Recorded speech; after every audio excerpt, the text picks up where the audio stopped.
just showing his city, his home to Shuri and how beautiful it was. Now, I've heard a lot of complaints about the movie theaters, how the lighting was a little weird. My theater personally was cool. It was really cool. I watched it in IMAX for the first time. And yeah, it was freaking beautiful, man. I'm so glad when the MCU kind of expands itself a little bit in its world. So it was really kind of cool to see that. But yeah, man. Yeah, I think I touched upon Angela Bassett, Okoye. Yeah, man. I'm trying to think what else we look at here for a second.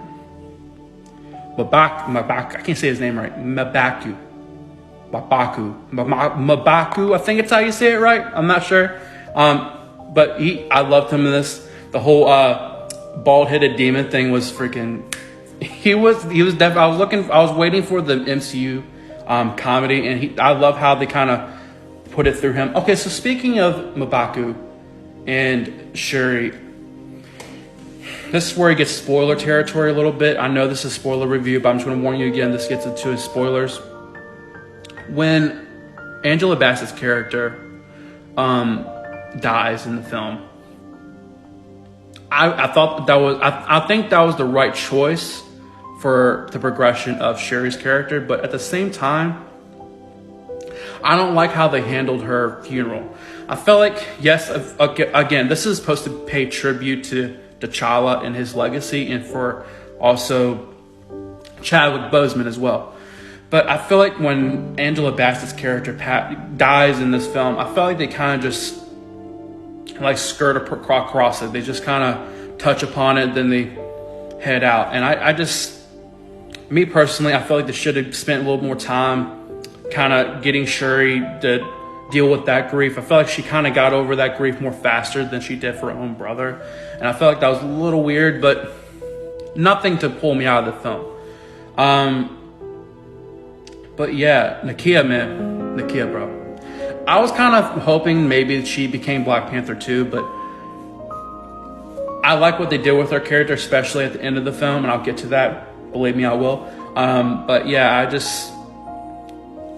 I love this film, man. So the thing that really made me tear up about this film, we're going back to Shuri on this, is her arc of dealing with grief and getting over the passing of her brother and keeping his memories alive and going forward, and how grief can, it could take us, we can allow grief to control us or turn grief into memories, allowing memories to be the push we need to move forward in life and keeping that memory alive and their legacy alive. And, you know, I really can feel her character and sympathize with her, because I can understand the whole feeling of wanting the world to burn because you are in this grief state. So you just don't care about everything else. You hate the world at this point. You're angry at the world. I could feel that in her acting. And it was so beautiful how they did it, how she portrayed that and delivered that. I thought that was beautiful. But yeah, man. Let's see here. Trying to look at everything else, all my notes on this. Trying to get all the review stuff out the way first. The last of the film, towards the end. So when Chadwick Boseman passed away, and I have to drink, sorry.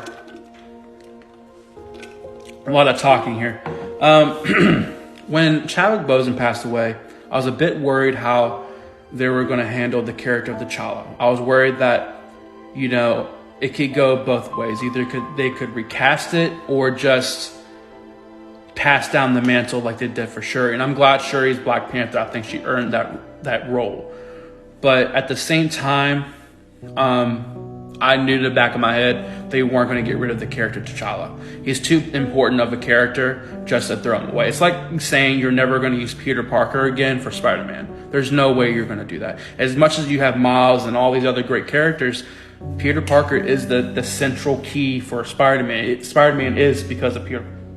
Well, Peter Parker is why Spider-Man is Spider-Man. So it's kind of hard to remove T'Challa from the Black Panther history and going forward for Black Panther's story to go forward. As much as I love Shuri as Black Panther, we definitely needed T'Challa's character to live on. And so with that being said, I kind of was thinking it back in my head when weeks after Chadwick Boseman passed away, I was like, well, how are they going to continue T'Challa's character? And I was like, the first thing I thought in my head, well, maybe he has a kid. Maybe he had a kid at some point, and they used his kid later down the line to take up his mantle. And before I thought about Shuri being the next Black Panther. And serves me right, that's the case. That's where they went with it. So with that being said, man, that moment, okay, so before we can get to that, the moment where at the end of the film where Shuri's sitting by the fireplace on the beach, and how I love when a film gets very completely silent, especially how they did the tribute to Chadwick Boseman for the Marvel scroll thing that they did, the fanfare they do, how silent it was. You can hear a pin drop in the theater, by the way. They did it again at the end of the film when she's just watching the white cloth of the burning, finally making peace and letting go of her mother and T'Challa. But, also moving forward, but also keeping those memories. That was just beautiful. But that point where she's tearing up and you can just feel her emotions of, she's remembering these moments with T'Challa and her mother, but at the same time, she's finally moving forward. She's finally letting go of that grief and turning that grief into memories, which pushes her character and keeps her going forward. And with that been happening, and then after that, the credits rolled, then we get into the mid-credit scene. Well, I guess post-credit scene, because that ending credit was basically saying Black Panther returns. But that moment when they showed T'Challa's son show up, and I was like, well, before they even revealed his name was T'Challa, I was like, that's so cool. I'm so glad they went with this, because I was hoping they did have his son live on T'Challa's history, or his mantle, his name. And when he says that I'm T'Challa, the son of King T'Challa, and the way that little kid and how he acted that and how he said that was so powerful. Just how he just said that.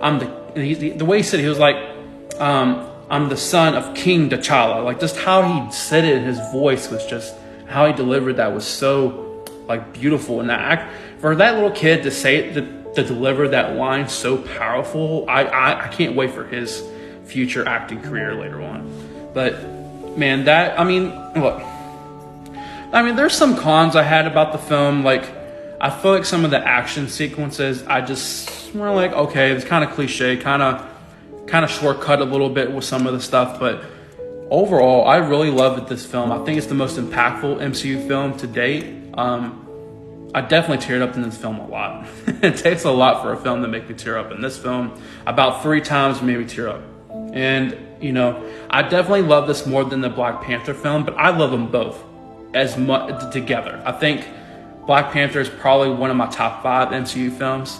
And, looking at Phase 4, I thought Spider-Man No Way Home or Shang-Chi were going to be the top tier films for Phase 4, but man, did Wakanda Forever blow that away. But I love No Way Home and Shang-Chi, but this definitely takes the cake for me.